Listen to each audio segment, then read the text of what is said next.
আমরা সবসময় শুনি সরকার আমাদের জন্য কাজ করছে, কিন্তু একটা কথা বলো দেখি, এই 12-13 বছরে আসলে লাভটাকে পেল?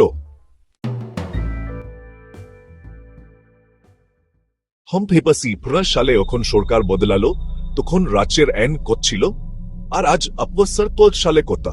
এত টাকা গেল কোথায়? জ্যাক, কন্ডাস্ট্রি, লক্ষ্মীর ভান্ডার, এগুলো ভালো স্কিম, কিন্তু প্রশ্ন হলো এ টাকা আমরা নিজেদের বাক্সে দিচ্ছি, ওটাই আবার আমাদের নাম দিয়ে ফিরিয়ে দিচ্ছে, তাই না? আগে বিদ্যুৎ বিল এত কম ছিল, এখন প্রতি বছর বাড়ছে, কিন্তু বেতন তো বাড়ছে না। তাহলে এই চাপটা কে নেবে? সরকারি চাকরি কমছে, প্রাইভেট চাকরিতে নিরাপত্তা নেই, তাহলে যুবকেরা কি করবে?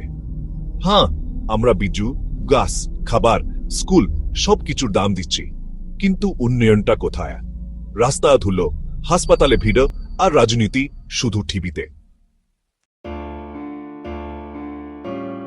আমি রাজনীতি বুঝি না, আমি শুধু জানতে চাই আমার ঘরে আলো, আমার ছেলে মেয়ের ভবিষ্যৎ, এই দায়িত্বটা কে নেবে?